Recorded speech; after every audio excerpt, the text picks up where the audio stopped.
Yo, yo, yo, what's good, everybody? It's your boy Mikey Roll over at another day, another blessing.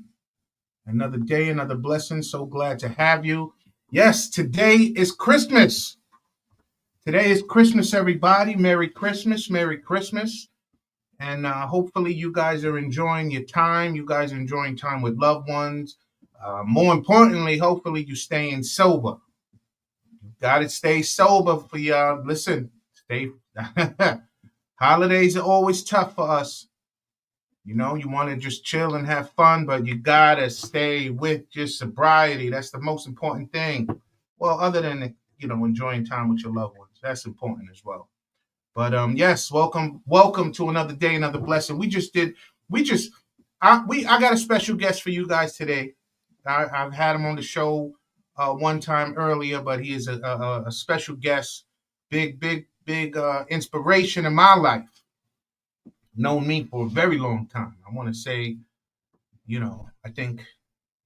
don't even know how old he is right now. I think he's 33, I think 30, 32. So I've known him for 31 years. Yes, yes.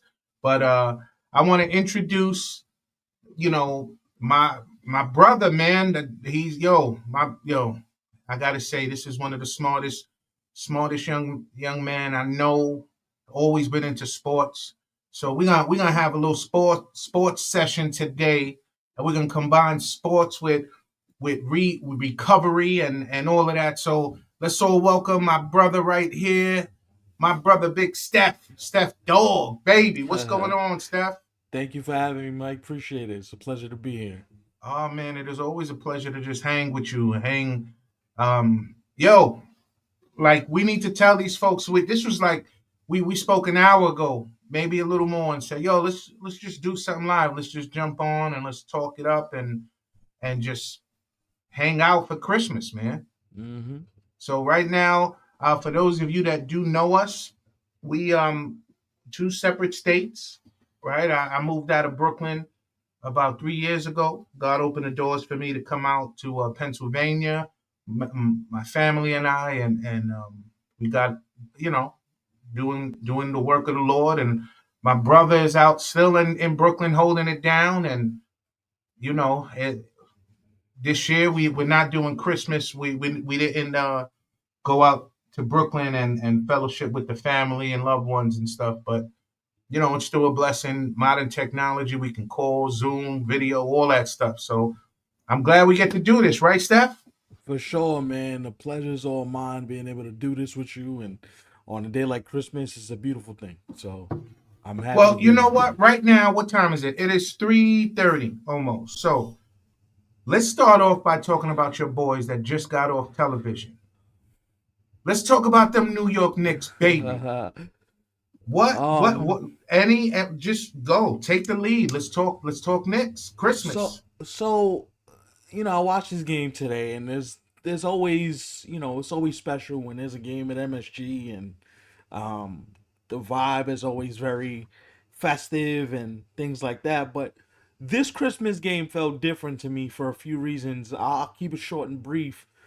This is the first time since the early 90s where you watch the Knicks and you go, Christmas feels like a marking point for us at this point. It feels like a Hmm. significant marking point because for the first time since you were a teenager, the Knicks feel Hmm. like a championship contender at Christmas. So Absolutely. having a game like this at the Garden, where if I'm honest, they haven't played it. They didn't play well today, but they found a way to get the W. Mikal That's Bridges right. was sensational, and you look at it and you ask yourself, if this is what it's gonna look like after 30 games, I want to see them after 60 games, Hmm. after a full season, as they get ready to get themselves ready for the playoffs. But it's been an interesting season because they did add a few new pieces, but today felt like a 90s moment. It felt like a 90s moment with the energy in the Garden, but it also felt good to see the younger age range, like your son, and you know, people that weren't around in the '90s start to be Hmm. attracted to the Knicks, and so Yeah, today was a special day for sure, yeah. for sure. I saw my man Mello. Mello was there, right? He was there with Mm-hmm. his son, and he was Mm-hmm. actually. I saw a glimpse of Stephon Marbury, Yeah. right? He was in Mm-hmm. the stand. So I mean, I Mm-hmm. listen. That always brings back memories and stuff. But right Mm-hmm. now, what are they? They're in Third, third, right? They're third, twenty and and 10. yeah, 20-10. So hey, that's right now. Compare. Listen, if you look back at historically, they starting off pretty good. Yeah. And Mm-hmm. yeah, all of those changes, all of those updates. I know some of them. You know, everybody. Well, I talk for myself. I heard some of the changes, and I'm like, Mm-hmm. excuse me, is this going to work out? And blah blah blah. But Mm-hmm. you know, It it's it's one of those things that I tell people this. Me and you had a conversation before the season even started, and I yeah. said to you, you know, I like to give it 30 games. For me, that's the line of demarcation because you're bringing in Carl Anthony Towns is a brand new piece. You know, Mikal Bridges Hmm. was in Brooklyn the last few seasons, and you're combining it with what was already here: Jalen Brunson, Josh Hart. You know, and you're asking them to come in and assimilate into a whole new, you know, um team, a whole new system. And so I always thought 30 games was the first line of demarcation. And, you Yeah. know, after 30 games, at 20 and 10, they're on a 5 game winning streak. And they've had a couple telling wins in this streak. They beat Minnesota in Minnesota the other night. You know, Julius Randle seeing the Knicks again, and then Cat going back to Minnesota. So they've had some Hmm. wins in this stretch, but it's fun to be a Knicks fan again. I'll put it like that. It's fun to be a Knicks fan. So um, It definitely is, man. for It's sure. exciting, and but I won't lie, man. It's tough over here in PA.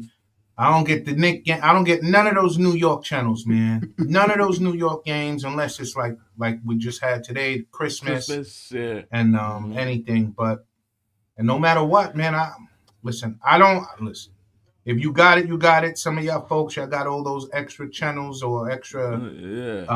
ESPN. Yo, it's Paying crazy. I paying can't. for paying for League Pass. I used to pay for League Pass. I was like, Yeah. I don't know about paying for League Pass, but one thing that is coming back, Mike, speaking of the 90s and your childhood, the NBA on NBC will be back next season. So That's what I'm talking about. you will get some NBA on NBC, and the theme is going to be updated, but they'll be back next Yeah, season. So should be a fun little trip down memory lane. And now that the Knicks are good, it all feels like it's coming together at the right time. So absolutely, absolutely. So, but staying in New York, let's talk about them Yankees, man. A couple of weeks ago, we what did we lost? We lost our man Soto the to the Mets. Mets. At least he's in New York, you know, Hmm. with the rivalries, but with the rivals. But that's okay. Yankees made a couple of big pickups this year, right? They picked up Cody Bellinger, who the son of, if you guys remember Clay Bellinger, Cody is Clay's son. So the Bellinger's father's son, they both Mm-hmm. wearing pinstripes. That's what's up. Um, Cody's with the Yankees now. They picked up a left-handed pitcher by the name of Max Fried, who is one of the best lefties in the game. So they didn't replace Juan Soto, but I would say they recovered from Juan Soto very nicely. And you know, the Yankees put their best foot forward. $760 million over 16 years is not something that I'm sure they weren't comfortable doing, but you know, as we, you know, get further into the offseason, you realize they bounced back very well. They picked up Absolutely. Devin Williams, who for me is one of the most dynamic closers in the game. And I don't think they're done yet. I think there's one big move left. We have to see what it is. You know, Mm-hmm. obviously, you know, they're going through the holiday break right now, but I would assume that things are going to pick back up here in earnest. And I think they're going to add one more bat before they head down to Tampa. And listen, credit to the Mets for getting the Soto deal done. I know they paid a lot of money for him, but that guy is a generational hitter. And Met fans, you should be lucky that your owner's rich enough to be able to get a guy like that because he's special in the batter's box. That's for sure. Well, I think it's a positive addition to that team. I think wherever he Mm-hmm. would have went, he would have been a wonderful addition. Mm-hmm. Hey, I tell everybody out here, they always ask, they see me with the Yankee hat, the Mets hat, they see me with Right. all of that. Right. And look, I'm a New Yorker, man. I'm I've I'm rooting for New York. For If the sure. Yankees aren't in it, I'm rooting for the Mets. If the Mets aren't in it, I'm rooting for the Yankees. I listen. This past October. postseason, Yeah. I did not want the Yankees to verse the Mets. Why? Because both teams are incredible, and I just Yeah. didn't want to. I didn't want to lose to the Mets, man. So you I don't know, I, I don't blame you. We it's funny you mention that because we talked about it on my pod, my show 27 Outs. We actually had a conversation during the postseason, like what would it look like if we did get a Subway Series? Like how would we cover that on the show? And shouts out to hmm Ivan and Razor. They were like, I mean Ivan and Rick. They were like, if we gotta cover it, then we gotta cover it. But I think deep down inside, we were all like thanking our lucky stars we didn't get that because that would have been yeah, bonkers to cover. So, yeah. Well, um, it's. I already seen folks once Soto went over to the Mets. Folks were putting up memes on the Subway Series, and man, listen, I yeah, love it though. I see. no, I'm getting back into sports. For any of you guys that know or knew me younger, I was into sports. I was into all of it, but it's hmm changed so much, man. It's changed. It's just sports has become soft in all of the sports, man. And I wanted to watch sports for sports. Tough hmm football, tough. yeah, See, with baseball, I love the strategy. I miss the hit, the hmm run, the bunt, all of that. hmm Yes, these players have evolved to tremendous uh, athletes. It's athletes. amazing, hmm but I don't want to see a home run every time. I don't want to see a home run derby, throughout Yeah. every game, even though it's spectacular. But no, hmm and It's to like me. see these. It's Go like me ahead. with the 3 point shot. Watching the NBA now, it kind of it's hard for me to watch it Yeah. because you realize like I don't want to see you guys shoot threes all day. I really would want to see somebody post up, hit a mid range shot, you know, Mhm. give you different elements to the game. It's like when you watch football back in the days when you also played, you had to be ready for whatever run pass option. And it feels like the NBA, NFL now is even a very pass first league. And it's like you become predictable. And I think Yeah. that kind of takes away from the luster of having to, like you said, game plan and put yourself in position to say, we have to be ready for whatever, may come our way. So that's why I think I still love baseball because you still get those strategic moments. Do we hit and run? Do we send a runner? Do we, you know what I mean? It doesn't happen as Absolutely. much as it used to, but when it does, it's still a Yeah. beautiful thing. Yeah, man.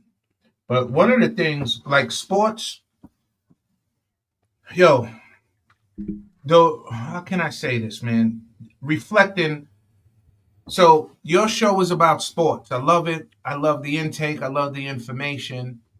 My show, we do a lot about sobriety, recovery, drugs, alcohol, any kind of addiction.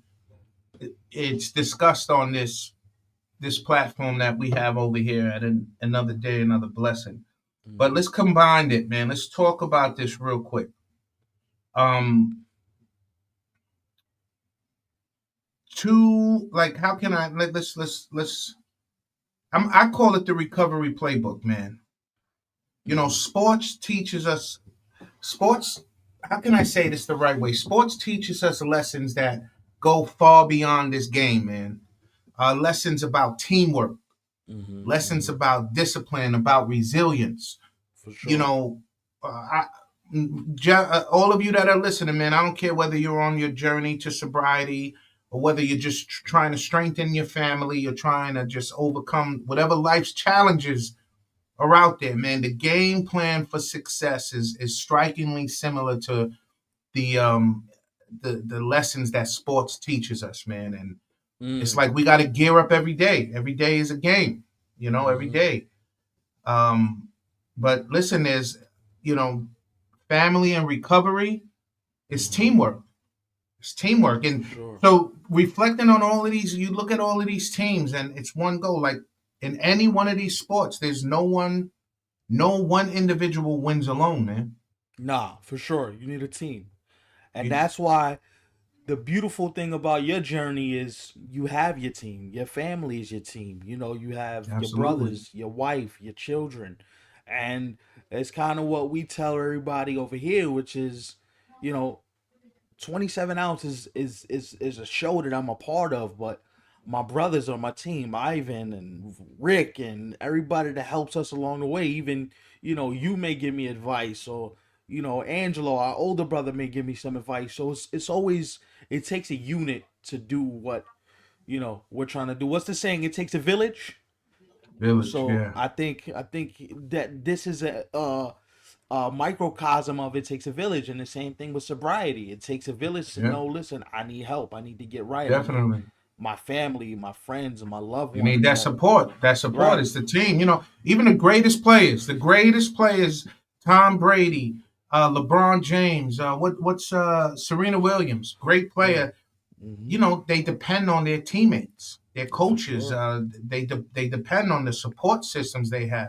Mm-hmm. Recovery, ladies and gentlemen, those of you in recovery, and those of you that don't really even know what it is, recovery is no different, man. We need a team. You need a team, a spouse, a trusted friend, a sponsor, a group, a podcast. You need a team that you can, basically celebrate the victories with, and a team that'll carry you through those tough times. Listen, I Mm-hmm. love Michael Jordan, the one and only. He revolutionized, he transformed the game. And Mm-hmm. yes, you look at the documentary, you talk about him, he Mm-hmm. was a bad, bad boy, but he Yeah. did not win these Un- championships uh, alone. until Phil and Scotty got there, He and needed a team. right, Yep. right. And that I don't care anybody, yo. The same applies to family, man. It's just like a game.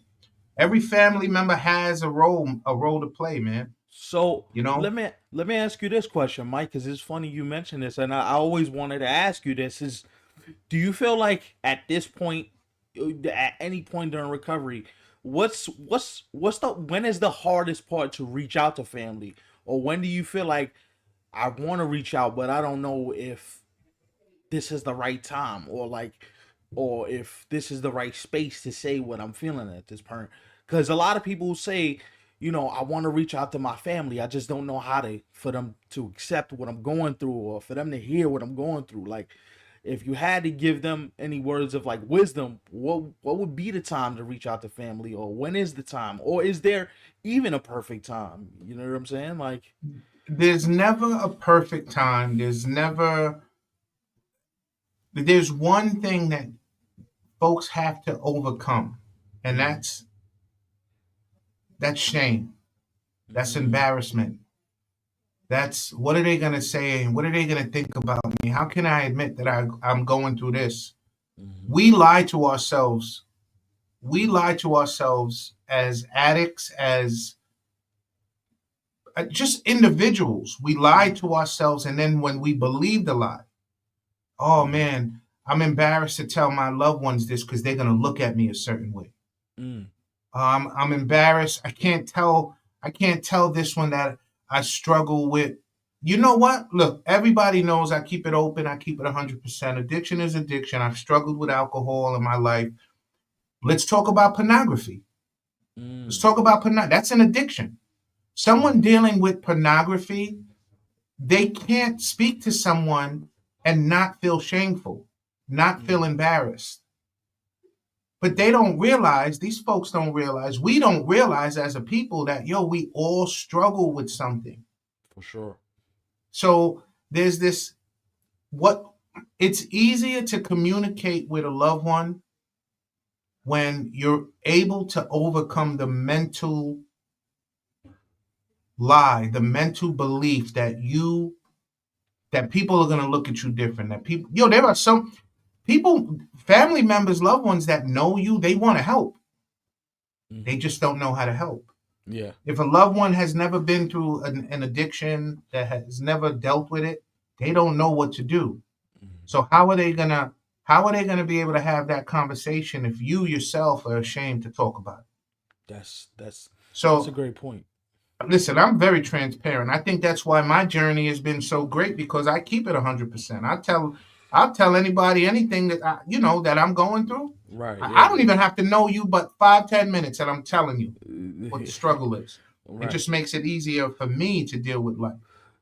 But that's refreshing though, because a lot of people don't, they internalize the struggle a lot, like, and they don't see that there are outlets, there are people that are willing to listen. Like, this platform is unique because I think what you're doing is allowing people to say, hey, I'm going to use my voice to allow you to say you're not alone, you're going through this, we going through this together. Stay sober, stay on the right path, do it for yourselves, do it for your family, do it because you're not alone in this. And sometimes I think that that's the biggest lie that, people tell Yeah, you're themselves, not.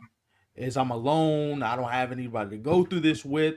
And the reality of it is, there are some times where family members want to embrace you even more when they see you going through the struggles. You just don't allow them to. So the beautiful thing about your channel and your process and your recovery is you've leaned more into the family of, like, hey man, I'm doing this, and what do you think about me doing that? And it's become more of a conversation as to Absolutely. how can we help you get better, and how can we support you through this journey, because the journey, to me, it never ends. You may get further and further away from that time period, but the Mhm. journey never ends. And I think the beautiful thing about it is, it's like, I look at my own personal struggles with, growing up disabled and having those different struggles, and you realize, like, the struggle is still there, but you get further and further away from the hardships, and you start to realize, like, life is very fulfilling. Life is not that bad. Life has a lot of great things to offer. We just have to let it be willing to do its thing. And sometimes I think we forget that. It becomes a thing where we get in our own little box, our own little world, and we often forget there's people out there that want to help us succeed. So, Listen, there's a saying that you hear. There's mhm, nothing new under the sun, and the reality of it is, my addiction was alcohol. mhm, There are folks that have drug addictions, pornography. There's right, there's so many different addictions out there, and I guarantee each one of those people think they're the only ones that go through that issue. for sure. If you think about your struggle, in having a disability, if you believe, so the lie is going to tell us, one, nobody knows what you're going through. Mhm, Two, I can't defeat this addiction, or in an individual like you with a disability, I can't mhm, I can't be the best version of me because of my addictions. All these lies are coming into your mind. mhm, And when mhm. you start believing it and you accept it, you become who you believe you are. Wow, that's So deep. it begins with, you have to identify the lie. Mhm, The lie. And then after you identify the lie, then you gotta ask yourself, why am I thinking like this? What is the root cause of these thoughts? And then th- some, they call it going down the rabbit hole. A lot of people don't want to go down the rabbit hole. I dove down it head first, man, because I was tired of living my life believing right. this lie. I was tired. Why am I like this? Why am I thinking this? Why? Mhm, mhm. And I dive right into it, bro. The Like beautiful stick. Yeah, go ahead. the beautiful thing about you though is, man, is you knew you had to dive into it. Like, you were willing to accept the fact that you needed to do something to get right, to figure out what the rest of your life was going to look like. And I think the beautiful thing about that sometimes, Mike, is I'm gonna be honest. I don't think people understand the difficulties of just doing that. Just getting to that point just shows that you know you needed help. You know you needed to get better, and you know you needed to work on yourself. Like I remember I had struggles with confidence for a long time, and I would talk to you and different family members, and you guys would always tell me, "Hey man, you have to be willing to accept the fact that you're good at this and don't sell yourself short, and your confidence is going to come from the more you get on the mic and the more you share your thoughts and your feelings. You're going to overcome that fear." And eventually I did overcome the fear, but it's one of those things where you have to know, hey, I have to do something about this, or I'm never going to conquer you know the fear of not getting to the next level, not conquering addiction in your case. Absolutely. And look, I lived a life 20 years, Mm, 20 plus years. It didn't happen. My reality and my coming to the understanding did not happen, just like that. It takes time. for sure. And that's where this another day, another blessing, the phrase, the statement, because the reality of it is tomorrow's not promised. So in our mess ups, like in me continuously messing up in addiction, I could have lost my life a Mm, tremendous amount of times. But every day that I woke up was another opportunity that God gave me to restore my relationship with Him, to restore my relationship with my family, and get me back on track. And again, it did not happen overnight. And that's why, listen, another day, another blessing, ADAB, we need these folks to hear that it's not too late because no. you can believe that lie. And bro, just like in sports, let's just talk about this. In sports, failure is inevitable. Bro, teams lose. You can't have a winner Yeah. without having a loser. Players miss shots. Well, LeBron the other day, didn't he just miss a A shot? game winner. Yeah. A It game was a winner. game winner or something. Yeah. He missed Hmm. it. The star player, Hmm. and but what about the champion? What about Yeah. what about the champions? Man, they've missed shots. Why are they champions? Why? Because they get back up. They Yeah. learn from their mistakes. They keep moving forward. They keep putting in that work. Hmm. For those of you out here, you guys may have relapsed. You guys may have relapsed. And I don't listen, I don't relapse does not have to be a part of your journey. Now I say that because if you relapse but you're working like these players, these champions, like Jordan, he lost several times before Hmm. winning his championship. Yep. Kobe, several times. They lost, they put in that work, they trained so they don't lose. Same thing goes with an individual in their sobriety journey. You don't want to relapse, you got to put in that work. Hmm. You You gotta can't be just gotta be go. in the gym. You gotta be in the gym. But You, it's also the other thing is too is again, we're like we had this conversation. You gotta use your family. Your family is your ultimate help and resource. Like you could be in the gym, but you gotta be in the gym with the coaches giving you the right technique. Hey man, what if you try this accountability. way? Right. Yep. What if you try You need this that way? person. You Mm-hmm. need listen, none of us look, man. If you want to get over in life, if you want to continue staying in uh the wrong path, those people they stay away from accountability. Mm. But if listen, accountability is one of the most powerful resources that we can as a people. I don't even want to just say as an addict, as a people, man. You want to do good in school, team up with somebody that's going to hold you accountable and tell you, yo, stop playing games, stop going to bed late on video games or what. Get your, like, even Uh-huh. with gym, you want to lose Yeah. weight, you want to work out. Yo, you need that person that's going to tell you, yo, you can't go to the gym for 2 hours and have a whole dozen a sleeve of Oreos. Cut it out. I'm gonna hold you accountable. And Yeah, that's what for we do over here at ADAB. We hold each other accountable. so But it's the go guy ahead, for go ahead. me, the two guys for me that do that, like I talk to you sometimes and we have hard dog convo, but the guy that does that for me and Ivan is Rick. Like Rick will be like, "Hey man, like that show wasn't good tonight. We gotta tighten this up." And Rick will tell us, and sometimes it's like, "Hey man, like we just got off a live for 2 hours and we just trying to get through the show." And he was like, "Nah, we gotta clean this up and clean this up." And so Rick, in his own way, is doing what you're talking about, keeping us accountable, not letting us settle for, "Hey, don't put a mediocre show on. You guys are better than that. Don't do anything mediocre." Same thing with your sobriety. If you're gonna attack sobriety, man, don't. You know what I mean? You got to attack it, put in the work. You got to be willing to stay disciplined and put your mind to the idea that this addiction isn't gonna beat me. I'm gonna beat this addiction. I'm gonna conquer it, and whatever it takes to move forward is what I'm gonna do. Absolutely. Mm-hmm. Absolutely, man. But who did I want to? I wanted to talk. Well, you know what? Before we jump into that, one of the things I do, I'm reading.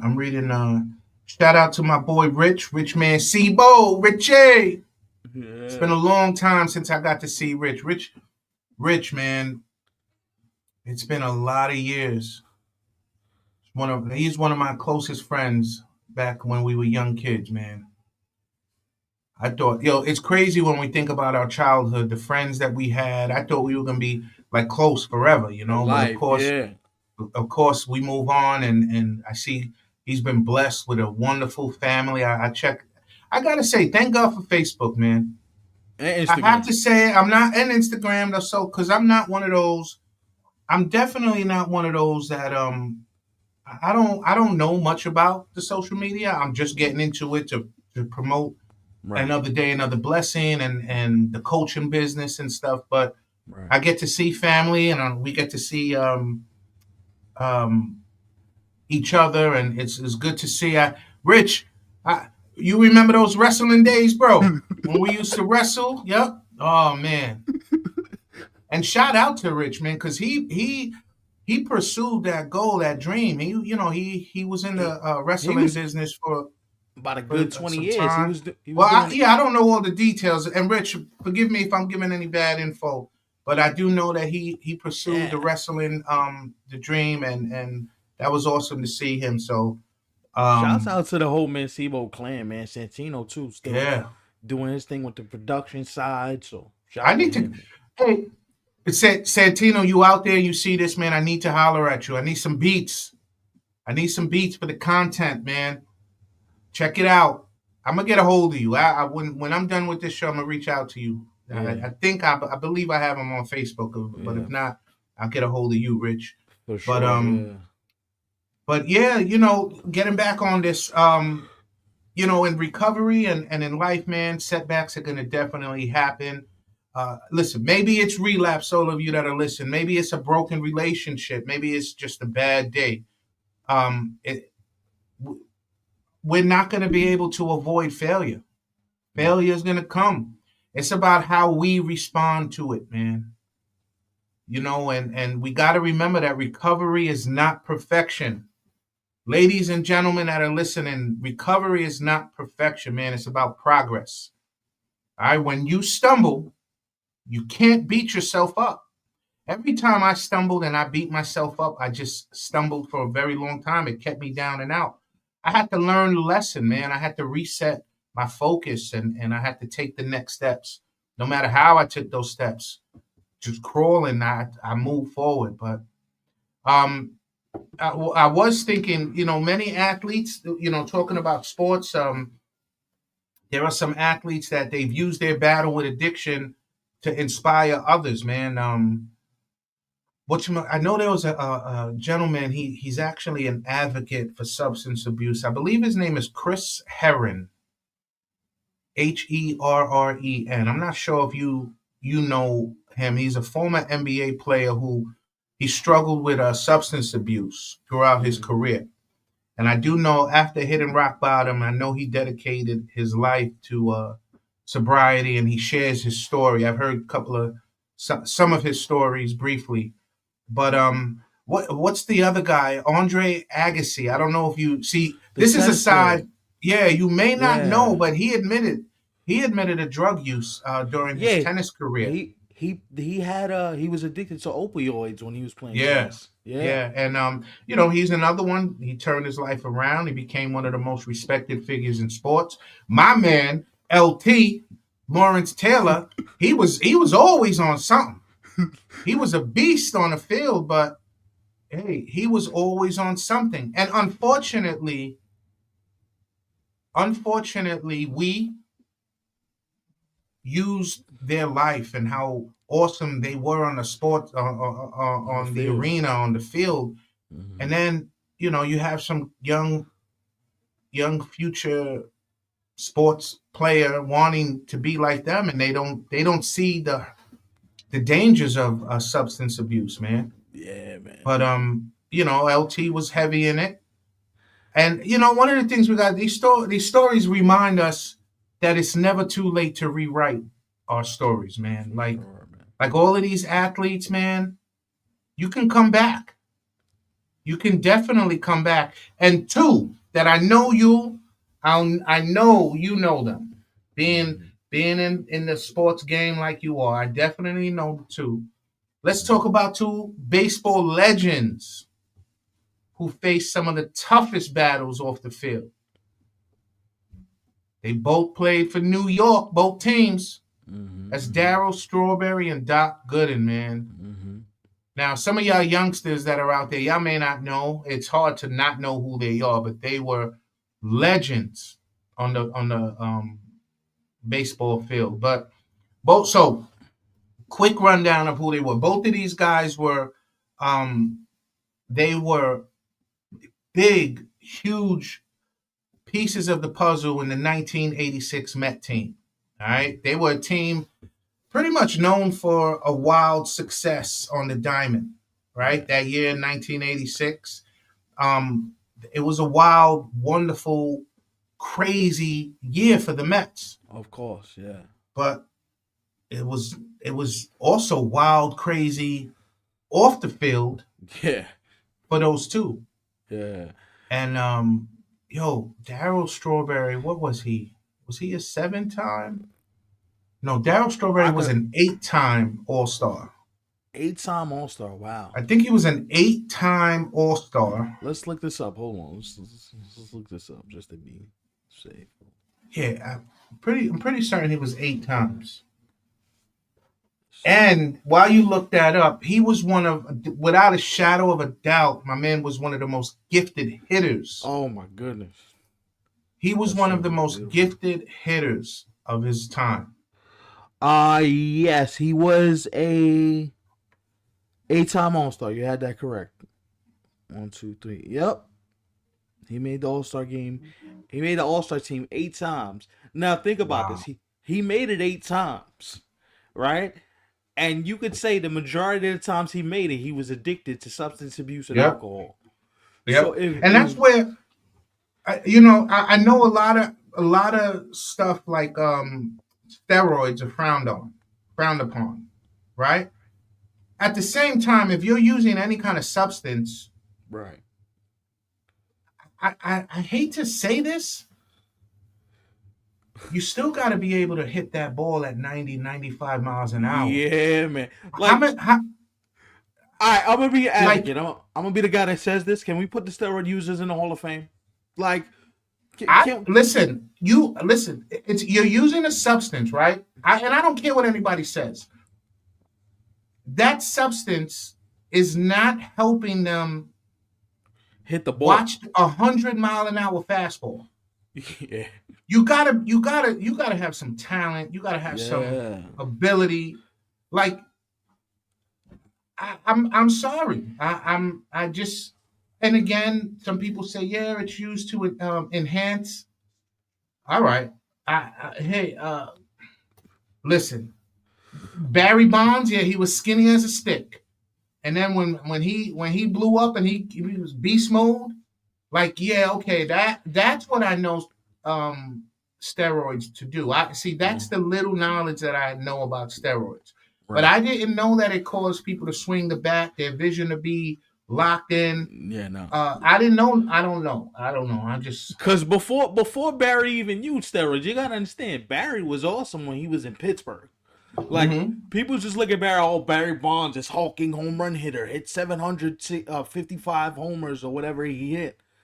Barry was that dude. When he was in Pittsburgh, he was a base stealer.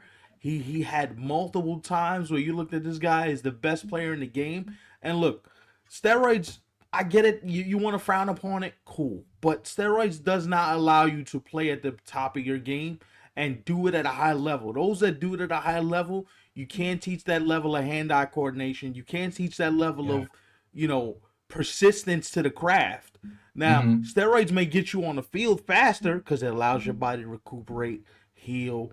You're not, you're not down as long. But like, the idea that steroid users, and here's the other thing: these sports, namely Major League Baseball, profited on the idea that these guys were using steroids, and they made baseball a lot of money.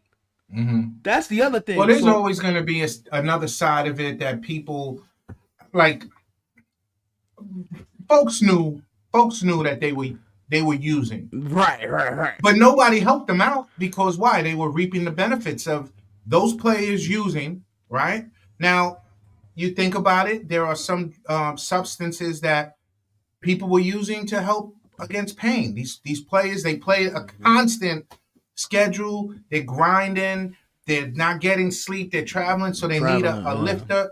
Like, this is why folks get addicted to these things, because they make them feel good. Like, but here's folks knew, and these owners and all of these folks that run the organizations, your actions show a lot. If their actions really didn't show that they cared about the players, because then you would have stopped immediately. Helped. Yeah. But it wasn't until they started getting caught and they started having their off the field issues that, all right, now we have to say something. But listen, real quick, because I didn't even throw in Doc Gooden. We talked about how good Darryl Strawberry was. Oh my God. But Doc Gooden, he was another one.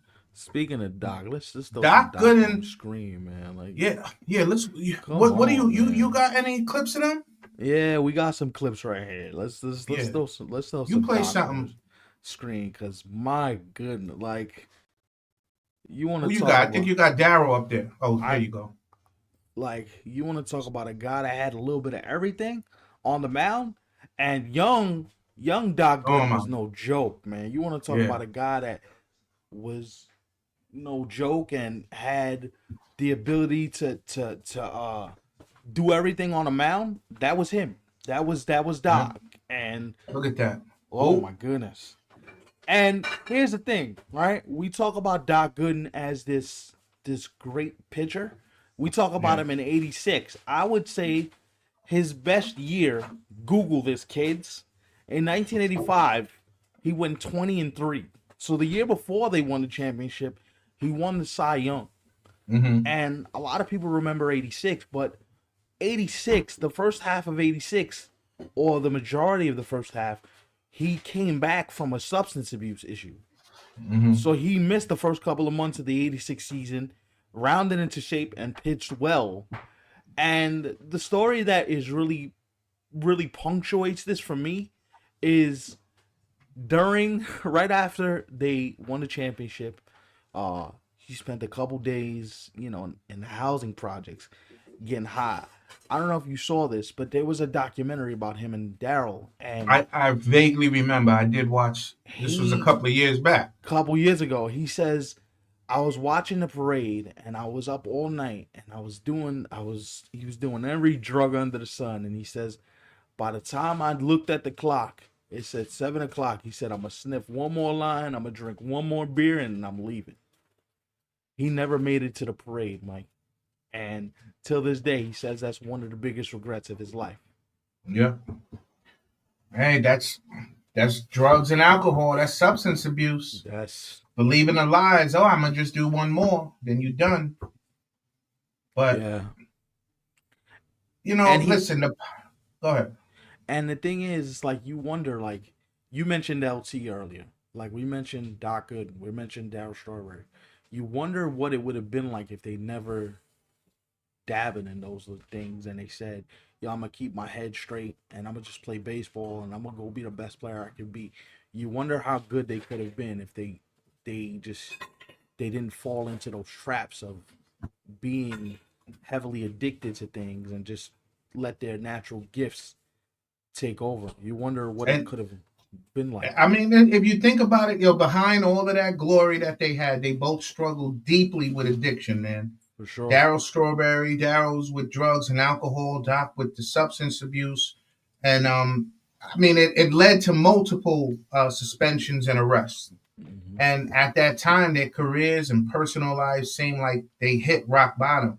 For sure. And it's just like when you reflect, the powerful part of this story is really what happened next after that. They came out the other side of it, yeah. Yeah, Daryl, he found Hmm. sobriety through his faith, and I definitely know he's been an advocate for recovery and helping others overcome addiction. And one of the things that I know he says, and because I did write it down, um, the only way to the other side is through pain. And Mm. he's living proof that redemption is possible, bro. There's a yeah, hey, whoever's listening to this, there's living proof out there to remind you and let you know that you can do it, that it is possible. You know, um, one of the sad things that I've seen in recovery the last few months is when you talk to folks, there's a large number of folks that don't see their worth in who God created them to be. Hmm. And whenever you mention, God created you to be something, a lot of people don't like to hear this God thought, this God talk. But me hearing a lot of these stories from, former um, sports stars and former famous folks, a lot of them come to the realization that it's their faith that helped them. Now that could be you. That can't. I mean, you don't have to fall in that category. Recovery is possible. It's definitely possible. So as we But talk, I have Daryl's jersey retirement from the Mets up here. let's And let's let me pull that up there. Oh, hold on. Let me throw that up there on you. there was a time that he didn't think that this was possible. So to see his number retired by the Mets, that had to be one of the most surreal feelings he's probably ever felt in his life. That's incredible to know. And the crazy story about this is he suffered a heart attack maybe a month before this, and he didn't think he was gonna make it, Wow. and he made it to the jersey retirement. And And you know what? I just got to say this, man. These stories, as we just saw that video, these stories remind us, ladies and gentlemen. Let these stories remind you that no matter how far we fall, there's always a way back, man. Recovery, yes, recovery doesn't erase what happened in the past, but it can shape a new and better future, man. Look at these guys, these examples that we're using. And there's a ton of examples, everyone. We're just talking baseball. We're just talking baseball, man. Chris Childs with the Knicks, we spoke about the Knicks earlier. Chris Childs almost lost his NBA career due to alcoholism. I remember Uh-huh. Chris Childs when they got to the finals in '99.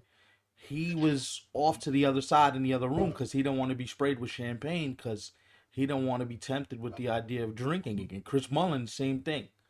Chris Mullin Yeah. was heavy into alcohol and things like that, and he found a way out. So there's tons of stories. It's not just baseball. It's not just sports. There's also tons of stories that actors, actresses that have overcome, their shortcomings and made it to the peak of their profession, but they did it with the help of their family, friends, and the loved ones to help get them through. Yeah. It's possible. Hmm.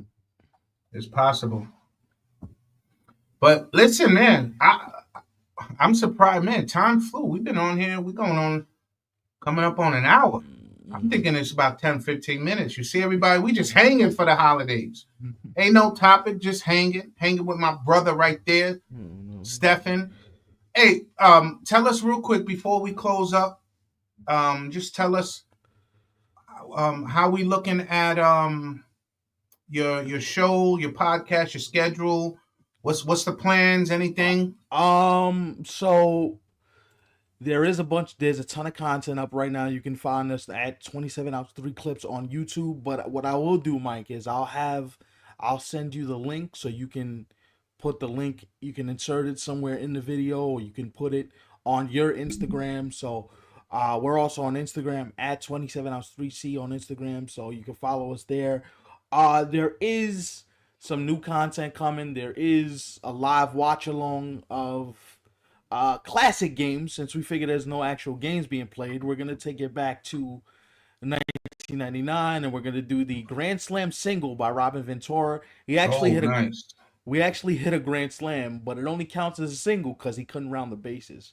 For you guys that don't remember that, we're gonna go over that game, and if there are free agent signings, if there are things that break throughout the baseball world, we will be there to break it. And we've had some success, and the content is grabbing people. So shout out to Ivan and Rick and everybody over there helping us grow and get bigger. So we don't really have a schedule, but if you turn on the notification bell whenever there is something that happens in the anything new world, we'll be there and hit the notification bell. So well, hit the notification. You guys always got some new content out.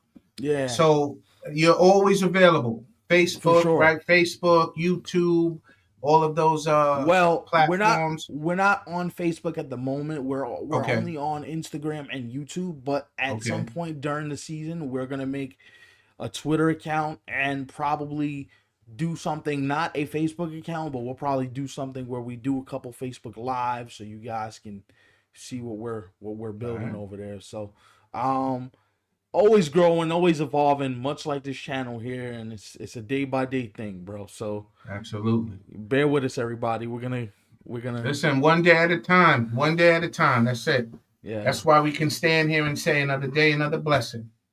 But Steph, thanks so much for hanging with your boy, Coach Rowe, your brother, baby, all day, every day. And listen, I'm gonna say it. Yeah, we live. Yes, folks are gonna see this video, but we all know that I'm your best brother, your favorite brother. All right? Yeah.